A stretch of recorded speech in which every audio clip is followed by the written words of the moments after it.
सुप्रभात। अतुलितबल धामं हेमशैला विदेहं धनुर्धन किसानं ज्ञानिनाम अग्रगण्यं सकलगुणनिधानं वाणाधीशं रघुपतिप्रियभक्तं वातजातं नमामि। प्राणी को अध्यात्म मार्ग में चलने के लिए एक गुरु की आवश्यकता होती है और गुरु मंत्र देता है। गुरु की जब आवश्यकता होती है और गुरु मंत्र जब मिल जाता है तो प्राणी का उत्थान निश्चित हो जाता है, उसका उत्थान होना निश्चित हो जाता है। आध्यात्मिक दृष्टिकोण से कहा भी गया है, गुरुर् ब्रह्मा गुरुर्विष्णु गुरुर्देवो महेश्वरम परम ब्रह्म साक्षात् तस्मै श्री गुरुवे नमः।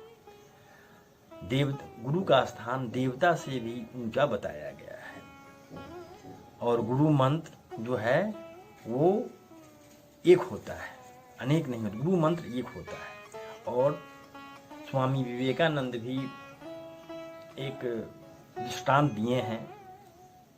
समुद्र में जिस प्रकार सीपी मुंह खोल करके और ऊपर विचरती रहती है, स्वाति बूंद का इंतजार करती रहती है, जब स्वाति बूंद उसके सीप में पड़ जाता है वह मुंह बंद कर लेती है और समुद्र में अंदर डूब जाती है।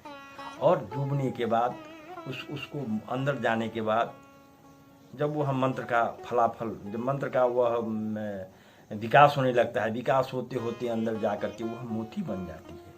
उसी प्रकार आदमी को गुरु मंत्र लेकर के अपना गुरु मंत्र का अम्र करना चाहिए, गुरु मंत्र को नहीं छोड़ना चाहिए, गुरु मंत्र के साथ जीना चाहिए।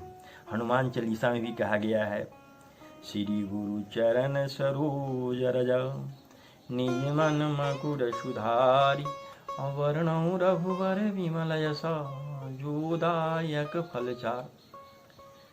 मतलब संसार में गुरु की कृपा से आध्यात्मिक दृष्टिकोण से 4 फल मिलते हैं। 4 फल क्या है? अर्थ, धर्म, काम, मोक्ष। अर्थ मतलब संसार में जब हम कर्म करेंगे तो हमको अर्थ की प्राप्ति होगी, धर्म के आधार पर अर्थ की प्राप्ति होगी। धर्म जब क्रिया करेंगे, धर्म के आधार पर कर्म करेंगे तो अर्थ की प्राप्ति होगी। अर्थ की प्राप्ति को जीवन चलना शुरू हो गया। अर्थ, धर्म, काम, जीवन में कामना, जो कामना, जब धन आएगा तो कामना की पूर्ति होगी। धन जब जीवन शेष होगा तो मोक्ष की प्राप्ति हो जाएगी, जब हम धर्म पर चलेंगे तब। गुरु मंत्र कोई भी छोटा बड़ा नहीं होता, सब समान होता है। इसलिए जितनी आपकी निष्ठा और विश्वास होगी मंत्र पर, उतना फलाफल के भागी होंगे। आज की दुनिया में लोग इस गुरु से माला लिया, उसको फेंक दिया, फिर उसको पकड़ लिया, ऐसा नहीं करना चाहिए। गुरु मंत्र कोई एक होता है और एक ही का अनुसरण करना चाहिए और श्रद्धा विश्वास के साथ करना चाहिए। गुरु मंत्र महामंत्र होता है जो आदमी को गुप्त रखना चाहिए और गुप्त गुरु मंत्र के जाप से आदमी अपना सारा कर्म पूरा कर लेता है।